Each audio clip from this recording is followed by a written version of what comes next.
तर आभार मानायचं काम माझ्याकडे दिले, पण ते माझ्याचं काय होईल असं काही मला वाटेना झाले. कारण खरंच खूप अंतःकरण भरून आलेलं आहे.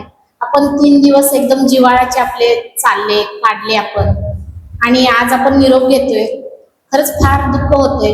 मी जाता जाता फक्त एवढंच सांगेन, सगळ्यांना भूक लागली हे मला माहिती आहे, पण माझंही थोडं सांगायचं राहून गेले. ते मी जाता जाता एवढंच सांगेन की आज जे जालिंदर फाळके सर आहेत, त्यांचा मला एवढा म्हणजे पाठिंबा आहे. ह्या कार्यशाळेला येण्याचं मी त्यांना फक्त मनामध्ये खंत होती ते सांगितली होती की माझी शिकायची इच्छा होती, पण माझे वडील वारल्यामुळे मला ते शिकता आलं नाही. एवढी खंत मी सांगितल्यानंतर ते फक्त शोधतच होते की हिला काहीतरी करून द्यावं, हिच्यासाठी मी काय करू शकतो. त्यामुळं GBF मध्ये योगिता मॅडमची ओळख झाली. तिथं समजलं की योगिता मॅडम कार्यशाळा घेतात. त्यावेळेला पहिल्यांदा नाव त्यांनी माझं सुचवलं, आणि हा खरा मोठा पाठिंबा आहे त्यांचा. हे एवढेच नाही, तर मला घरामध्ये पण लक्ष्मीपूजन तर घरात सगळ्यांचंच होतं. सगळे पैशाची सोन्या नाण्याची लक्ष्मीपूजन करतात, मग ते सगळ्यांच्या घरी होतं, पण माझ्या घरचं लक्ष्मीपूजन हे वेगळं असतं.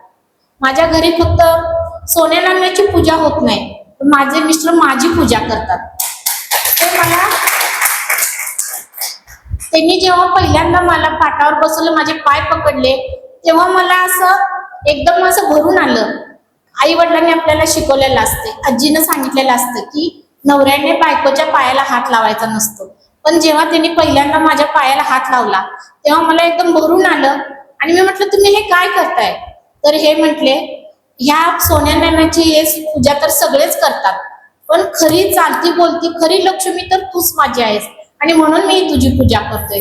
आणि जो 96 साली प्रवास चालू झालाय तो आजपर्यंत 2026, अजून लक्ष्मीपूजन यायचंय, पण 2025 पर्यंत तसाच चालू आहे माझ्या घरी. ते दरवर्षी माझी लक्ष्मी पूजा करतात. आधी घरचे होते, ते झाले की लगेच माझं लक्ष्मीपूजन करतात, आणि आपले घटस्थापनेला एक ते मला मान देतात. इकडे घटस्थापना झाली की लगेच इकडे मला हळदी कुंकू वगैरे लावतात. आणि न चुकता, मला काही सोन्याचा नेकलेस नको द्यायला, पण ते न चुकता मला गजरा घेऊन येतात आणि स्वतःच्या हाताने माझ्या डोक्यात मारतात. हे खूप मला म्हणजे हे वाटतं. मला वाटलं आपण जाताना एक आनंद म्हणजे शेवट गोड करावा, म्हणून मी हे माझ्या आनंदाचे क्षण तुम्हाला सांगितले.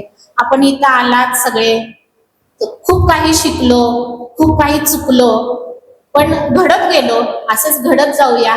आणि खरंच इथं योगिता मॅडमने आपल्याला बोलण्याची संधी दिली, त्याबद्दल मी योगिता मॅडमचे आभारी आहे.